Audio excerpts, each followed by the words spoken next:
मैं बड़ा भाग्यशाली हूँ और रिपब्लिक भी टीम बड़ा भाग्यशाली है जो सरयू के तट पे आ करके और कार्यक्रम भगवान श्री रामलला के प्राण प्रतिष्ठा का कार्यक्रम का लाभ उठा रही है।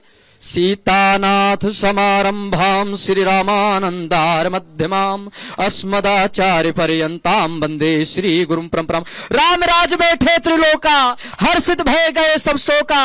500 वर्षों के बाद भगवान श्री रामलला सरकार टेंट से अब सिंहासन पे विराजमान होने वाले हैं। जो 4 दिन बचे हुए हैं और हम भी बड़े भाग्यशाली हैं कि भगवान श्री राम को निहारूंगा।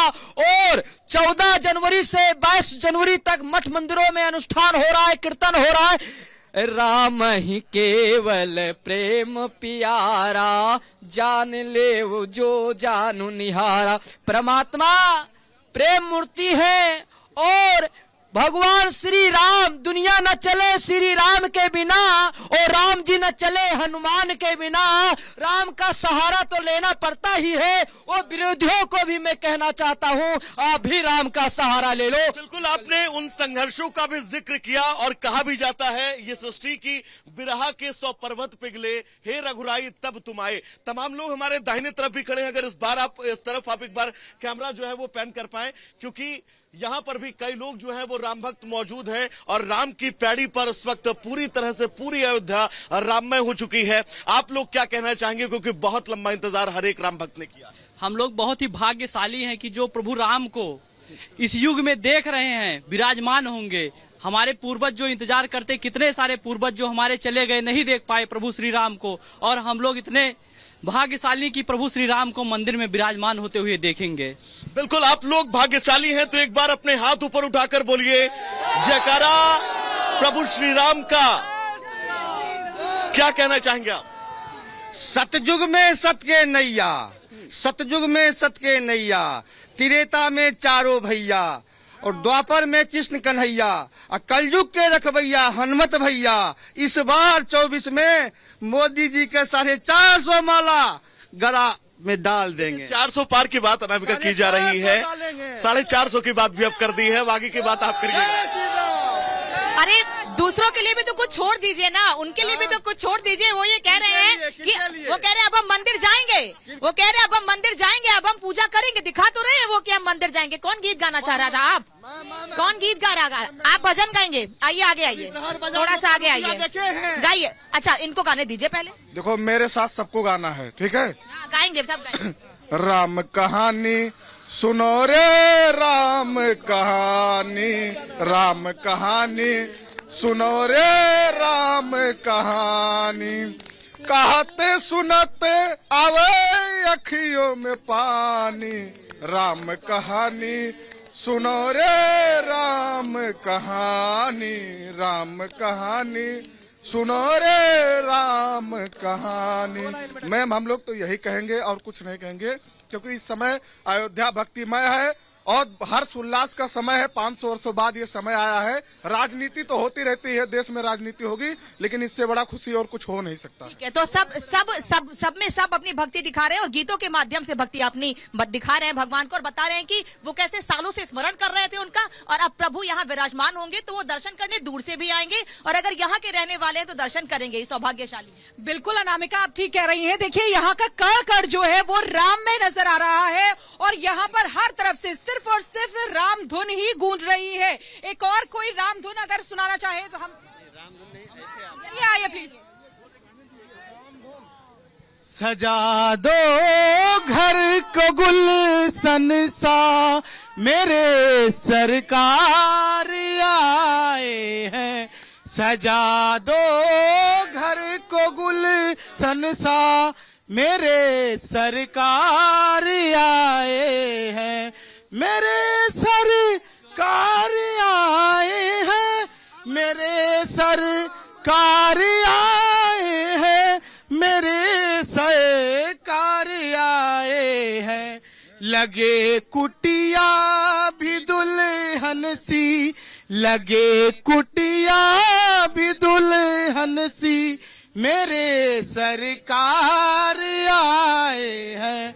सजा दो घर को गुलशन सा मेरे सरकार आए हैं। जय श्री राम। बहुत सुंदर अपनी पूरी भावना जो है वो यहाँ पर प्रकट की गई है।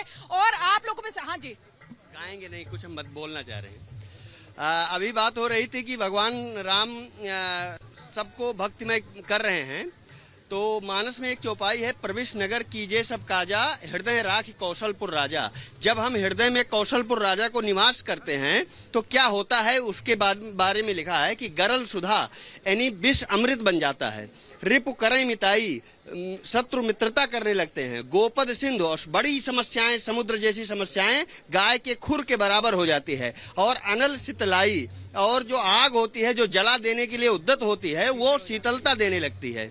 आज आप अगर देखिए तो जिन जिन लोगों के मन में भगवान राम थे वो कहाँ पहुंच गए, और जिन्होंने राम को तिरस्कृत किया पहुंचे वो भी। आज भी उनको भगवान राम अवसर दे रहे हैं, थोड़ा बहुत आलोचना कर उनके मन को शांति मिल रही है, लेकिन नहीं आ रहे हैं, ये बड़ी बात है। और देखिए किस तरीके से यहाँ पर भी सलोनी हम देख रहे हैं कि ये भी मुझे लगता है कि कुछ गाना भजन सुनाना चाहते हैं। मैं 1990 में कार सेवा में आया था यहाँ पे, मेरे दोनों पैर हैं टूटे हुए, और मेरे साथी भी एक मारे गए, उनका लाश कहाँ गया है तो पता नहीं है, मैं वैसे चला गया था। और इस रिस में मैं 1992 में कार सेवा में आया था, मैं पत्थर तोड़ के ले गया था से। मैं उसके बाद सोच लिया था कि मुझे अब आना नहीं है, क्योंकि अब होना नहीं है, क्योंकि मैं मार खा चुका था। लेकिन अब राम मंदिर बना है। सलोनी यहाँ पर हम देख रहे थे कि हनुमान जी भी आए थे, आप उनसे बात करिए और पूछिए क्या कह रहे हैं।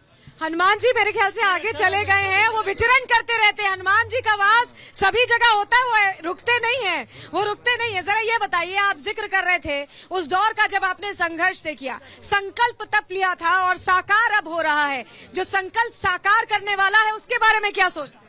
मैं तो ये सोच रहा हूँ कि शायद त्रेता तो वापस नहीं आ गया, 550 साल का तो मुझे नहीं मालूम कि, लेकिन 1947 में देश आजाद हुआ था, ये तो सत्य है। और आजादी के बाद कम से कम ये जरूर सोच रहे थे कि शायद अब कुछ होगा। मैं उस समय बच्चा था, छोटी छावनी से आमंत्रित किया गया था कि आप लोग आइए।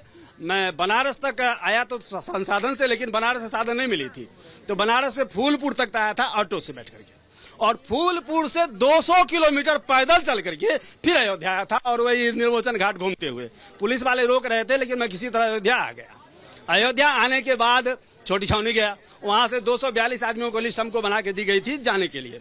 हम लोग चले, तपसी छावनी से आगे निकल गए, दिगंबर अखाड़ा से भी थोड़े पुलिस वाले रोक रहे थे, लेकिन हम लोग नहीं माने। कुछ गलती तो हम लोगों ने की थी, बैरियर को तोड़ कर हटा दिया था, क्योंकि जवानी का खून था। तोड़ने के बाद अचानक पुलिस लाठी चला। लेकिन आप क्योंकि उस दौर का जिक्र कर रहे हैं, शिवपाल कह रहे थे, शिवपाल सिंह यादव, की गोली चलाना सही था, वो इस चीज को सपोर्ट कर रहे थे। आपने क्योंकि वो दौर देखा है, वो संघर्ष देखा है, क्या जवाब देंगे? लेकिन 2 नवंबर को जो गोली चली थी उस समय हम लोगों ने तो कल्पना नहीं की थी, हम लोगों ने तो बढ़े भी नहीं थे आगे। 2 नवंबर को तो हम लोग दिगंबर अखाड़ा के पास बैठ करके और उसके बाद राम राम कर रहे थे, घर से घिच करके। जय श्री राम जिसने बोला घर से घिंच के मारी जा रही थी। ये कैसे मान लें कि शिवपाल जी सही कह रहे हैं? ठीक है, 30 अक्टूबर को हम लोगों ने गलती की थी, लेकिन 2 नवंबर को हम लोगों ने तो कुछ भी गलती नहीं की थी। फिर किस लिए लाठी चली थी? कैसे मान ले शिवपाल बात की? सवाल तब के संघर्ष को लेकर उठ रहे हैं और अपनी आप बीती बता रहे हैं। देखिए, आपके लिए तो ये एक ऐसा युग आ गया जिसका आपको अंदाजा भी नहीं था। आप कुछ कहना? जिन्होंने राम सेतु का विरोध किया, जिन्होंने राम भक्तों पर गोलियां चलाई, और जो इस मंदिर का विरोध कर रहे हैं, 70 सालों तक उन्होंने पूरे न्यायालय में, उच्च न्यायालय में विरोध किया, वो क्या मुंह लेके यहाँ अयोध्या में आवे? इसलिए निमंत्रण के बाद भी वो आने के लिए विचार कर रहे हैं कि क्या मुंह लेके यहाँ आवे। उन्होंने 75 साल तक विरोध किया, उच्च न्यायालय में उन्होंने अपना मंदिर नहीं बनने का पक्ष रखा, मंदिर नहीं बनना चाहिए। तो वो लोग, अभी भी समय है, विचार करें, सिर्फ राजनीति नहीं चमकाया। और कह रहे आएंगे, उनको समझ में आ गया है कि देर हो गई।